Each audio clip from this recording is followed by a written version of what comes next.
The sky that morning was heavy with thick gray clouds, the kind that seemed to press down on your shoulders and weigh your heart even more than grief already does. Sarah stood in front of the church, her hands clutching the small black clutch that had belonged to her mother. It still smelled faintly of lavender, her mother's favorite scent. Today was her funeral, and every step Sarah took toward the chapel felt like she was walking deeper into a nightmare.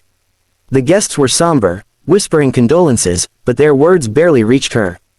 Her world had collapsed the moment her mother's heart stopped beating. Sarah had been her caregiver, her confidant, her anchor. Now she felt adrift, but she knew she had to stay strong, for the sake of appearances, for her children, and maybe even for herself. Her husband, Daniel, was there too. He wore a sharp black suit, his tie perfectly knotted, his hair combed meticulously. He looked more like he was heading to a business deal than his mother-in-law's funeral. Sarah had expected him to be distant. After all, their marriage had been strained for years, but what she didn't expect was the manila envelope in his hand. During the service, Daniel sat rigid, eyes not on the priest or the casket, but on her. Sarah caught his gaze once and quickly looked away. She thought it was coldness, maybe even contempt, but when the service ended and mourners began to step out into the cemetery for the burial, Daniel finally made his move. As the coffin was lowered into the ground, Sarah felt her knees wobble. She held her breath to keep the sobs from escaping. That's when Daniel stepped closer. "I'm sorry for your loss," he said flatly, his voice devoid of emotion. Then he handed her the envelope. She blinked, confused, her trembling hands slowly opening it. Inside were divorce papers. The air left her lungs as if she had been punched. The audacity, the cruelty, of doing this here, of all places, on the very day she was saying goodbye to the woman who gave her life. Her lips parted, but no words came out. The ground beneath her seemed to sway. Daniel, however, looked almost relieved. "It's for the best, Sarah. We both know this marriage has been over for years. I've already signed my part. You just need to add yours." Sarah looked around. People were still gathered, some watching from a distance, their whispers cutting into her like knives. She could almost hear their judgments. "He left her at her mother's funeral, poor woman." Tears streamed down her cheeks, but not just from grief anymore. It was anger, humiliation, betrayal, all wrapped together. She wanted to scream, to tear the papers to shreds, to collapse into despair. But she didn't, because Sarah was 10 steps ahead. The truth was, Sarah had seen this coming months ago. She wasn't blind to Daniel's late nights at the office, the perfume on his shirts, the way he avoided her gaze when she asked simple questions. She knew about the woman, the younger one, with glossy hair and a high laugh that echoed in Daniel's phone calls when he thought she wasn't listening. But instead of confronting him, Sarah had quietly prepared. She had spoken to a lawyer, moved funds into an account under her name, and gathered every document that proved Daniel's financial misdeeds. He had been embezzling from his own company to keep up the luxurious lifestyle he flaunted for that other woman. Sarah had evidence, solid evidence, that could destroy him.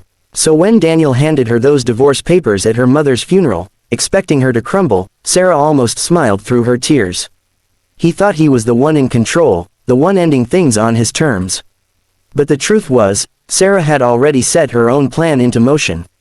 That evening, after the mourners had gone home and silence filled the house, Sarah sat at the dining table with the papers in front of her. She touched her mother's clutch again, remembering her last words, "Don't let anyone make you small, Sarah. You're stronger than you think." Strength. That's what she needed now. She picked up a pen and calmly signed the papers, not as a woman defeated, but as a woman ready to end one chapter and start another. The next morning, she called her lawyer. "It's time," she said simply. A week later, Daniel sat smugly in a courtroom, his arm draped casually over the back of his chair. His young girlfriend was in the gallery, smirking as though she had already won. Daniel believed this was just a formality, that Sarah would walk away with nothing while he kept the house, the cars, and the fortune. But when Sarah's lawyer presented the evidence, bank statements, recorded calls, secret transfers, Daniel's smirk faltered. The judge's eyebrows rose higher and higher as the damning details spilled out. Not only was Daniel guilty of embezzlement, but his assets were frozen pending investigation. The company shares he tried to hide overseas, already traced. His mistress, sitting pale-faced in the gallery, quickly excused herself as the courtroom buzzed with scandal. Sarah didn't gloat. She didn't need to. She simply sat tall, her hands folded in her lap, her wedding band already removed. By the time the ruling came down, Daniel had lost nearly everything. The house was awarded to Sarah, along with custody of their children and a significant portion of what remained of his legitimate assets.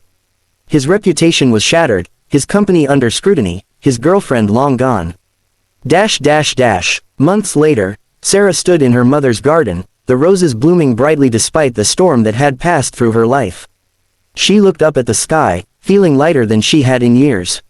She thought about that awful day, her mother's funeral, the cruel envelope, the humiliation. But she also thought about what her mother would have said, "You turned pain into power, Sarah." Her children ran across the yard, their laughter filling the air. Sarah smiled, not because everything was perfect, but because she knew she had survived. Daniel had tried to break her at her lowest point. He thought he was ending her story. But Sarah had been 10 steps ahead all along, and now, she was free.